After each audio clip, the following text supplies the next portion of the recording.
Hi and welcome back to my channel. Thank you so much for clicking on the link for this story time. I'm going to try and keep it short and sweet. It was a very traumatic time when it did happen, so I've since calmed down, ever since it happened. But here's a story time of when someone touched my belly. The ghetto. The ghetto. Alright, so I was at work and it was around my second trimester, when you're feeling good and the bump is bumping, the first trimester was kind of weird for me because I just thought my stomach was flabby. I was looking for that nice hard shape, right? And so I'm walking around, I'm feeling good, I'm doing my own thing. Obviously now my colleagues all can see, that I'm pregnant, and they can all see that I'm pregnant and expecting. So it was a very exciting time. I remember it was just after Bob passed, so for me and maybe for my colleagues it was something good, coming out of a tragedy. So we all were excited about new life, motherhood, all of that. So it was great. The ladies in the office are sharing tips, they're sharing their experiences, and I was very receiving of all of that. So the individual who touched my belly was indeed a man. A man I was not used to that much. There was still a level of separation that was colleague to colleague. The audacity of being too comfortable just absolutely blew my mind. How this person's mind functioned to think that it was okay to do that. So what happened was that it was the morning, we were broadcasting the show, and I stepped out of the main studio into the producer's booth. In the producer's booth, that's where two producers sit back to back. One's facing the main studio and can see everything that's happening. Great. So I just went in there to chat to my colleagues, and this man, our other colleague, walks in. Okay, cool. Hey, how's it? Good. It's chill, it's easy. And then he proceeded to put his hand on my belly. And that's where I sort of took a small step back, because it's a very, very tiny room. And I said to him, and I think I didn't lose my cool in the way that I think I would have if it was someone my age. He was slightly older. And I said to him, I think that was the sternest way, without being super disrespectful. After being disrespected myself, that was the best way that I could put it, in the moment. Those who know me very well know that I have very colorful language. I can't tell you what sort of calm or peace came upon me not to let him have it. But that's what I said to him, and he tried to joke it off, and I just kept a very stern face to say, we're not going to do that.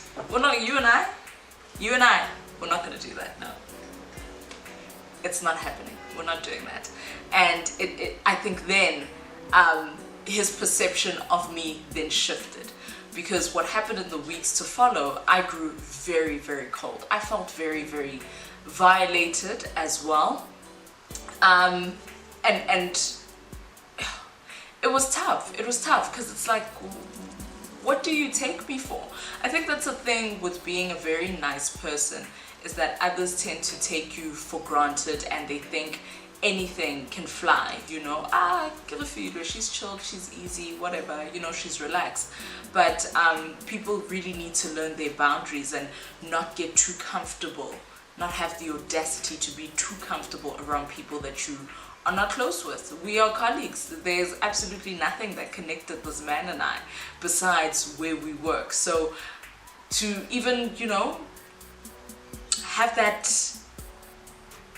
audacity, the liver, to go ahead and touch me. Meanwhile, I have not even ever hugged you. I doubt I've even shook your hand. Now you're touching me during a panini press, the thing. Yeah. So it just blew my mind and made me so upset and so angry that why one of the important things I learned coming out of this, and me being very stern and ignoring this individual for weeks on end, I think I probably only started speaking to him again once the babies were born, you know. He did try to apologize, I must add that. He tried to call several times, he tried to text, but I just was not having it at all.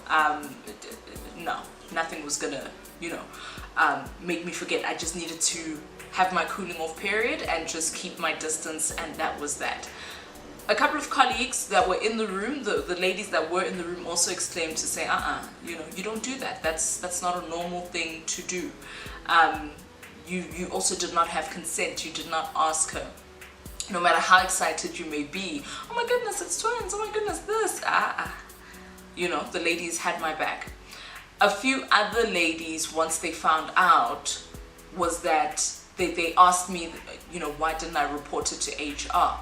So this individual for me is in a position where I believe, in fact, he really needed this job.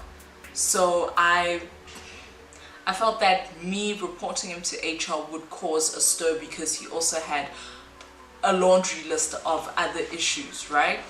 So I just decided to leave it there. But rightfully, if you feel violated in your workspace, you should report that person to HR.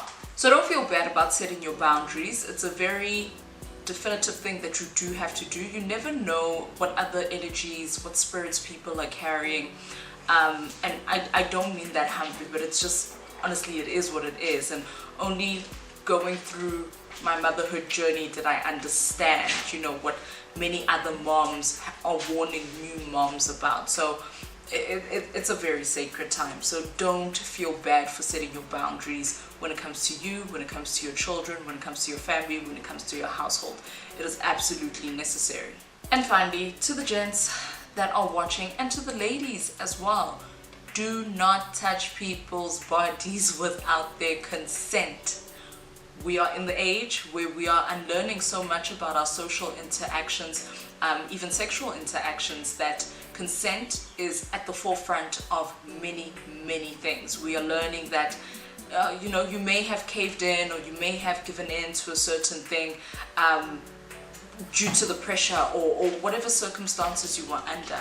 I just want you to know that you are fully within your rights to say no. No one should be touching your belly without your consent. No one should be touching your body. No one should be doing anything to your body, to your person, without your consent. So it was a while ago. It happened when I was pregnant. It happened at a time where emotions were high. I was feeling vulnerable, but looking back now, I'm actually very surprised at how I handled it and how I kept my cool, but I felt very violated.